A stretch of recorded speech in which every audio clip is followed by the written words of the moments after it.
Folie à deux, translated literally to madness of two, is a rare psychotic symptom where delusions and hallucinations can be transmitted from one person to another. When it comes to Ursula and Sabina Eriksson, two identical twins from Sweden, their episode of Folie à deux ended with the murder of an innocent man.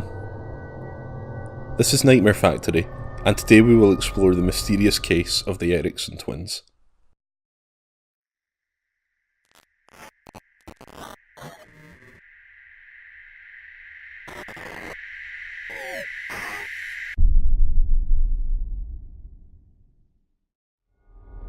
In May 2008, Ursula and Sabina were apprehended by law enforcement in England after they were kicked off a coach travelling from Liverpool to London.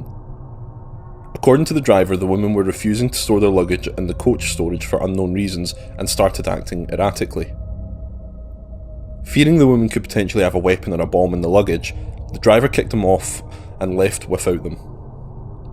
The two women were then spotted walking down the motorway or highway, so police were sent to assist the women. It just so happened that a camera crew from the TV show Traffic Cops were also assisting the officers, who managed to capture everything on film.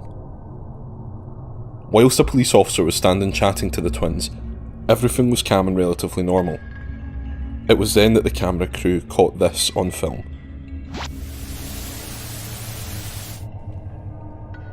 All of a sudden, Ursula ran onto the road with the police officers shocked as to what was unfolding, running straight into a truck.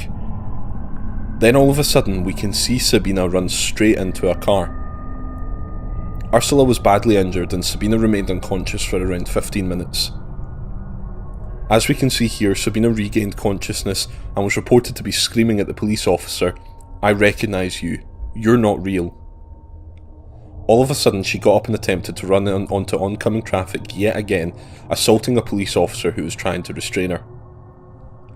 After some time, police managed to get her down and arrested her. A once calm situation had suddenly escalated to two twin sisters running into oncoming traffic, assaulting a police officer and making absurd claims and statements. Both sisters were taken to a local hospital, where they found Ursula's legs were shattered, but Sabina was relatively okay. The doctors could not find any drugs or alcohol in either of the twin systems.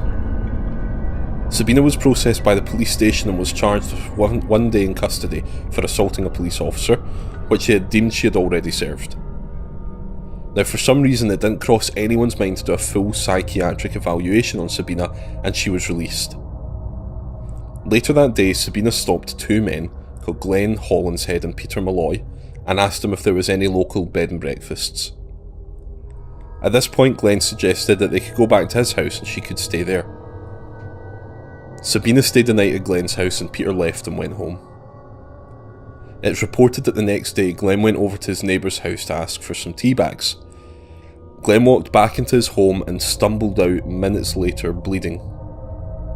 Glenn shouted at his neighbour that she had stabbed him, and his last words were allegedly, "Look after my dog for me." Glenn's neighbour phoned the police and Sabina ran from the scene.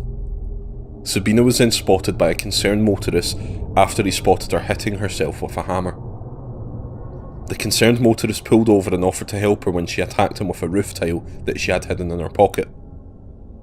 Leaving the man unconscious, Sabina made it to a bridge, leapt 50 feet onto the highway, breaking both her ankles and fracturing her skull. It wasn't for another year that the trial would begin for Sabina. She pled guilty to manslaughter with diminished responsibility, with both the prosecution and defence stating that she had suffered from folie à deux, and that she had developed insanity after having it passed on from her twin, Ursula. Now, the court accepted this and Sabina was charged with 5 years imprisonment. Now, something that is rarely mentioned in this case is that an anonymous uploader uploaded a video in 2012 which was the same event in the highway, but it had been edited out of the episode, where we can hear the police officers restraining Sabina, stating that they should be given a 136. Well, 136 if she is. Well, she needs to be, for if nothing else, for going on the carriageway and for her own safety. Now, this means that both sisters can be detained under the Mental Health Act and have full mental health evaluations done. It is believed that the police requested this to be edited out after, due to not giving Sabina a mental health examination. If this was done, Sabina would not have been released from prison after 1 day, she would have never met Glenn, meaning Glenn could very well still be here today. Sabina was released from prison in 2011 and since then has disappeared. Nobody has heard from either sister since. To this day we don't know why either sister done this, why they ran onto the freeway, why Sabina assaulted a police officer, and why she took the life of Glenn. Unfortunately, we may never know. This is one of the most bizarre cases of folie à deux I have ever heard of, with a man being murdered as a consequence. What do you think happened here? I'd be interested in hearing your opinion down below. Please like and subscribe for more content just like this.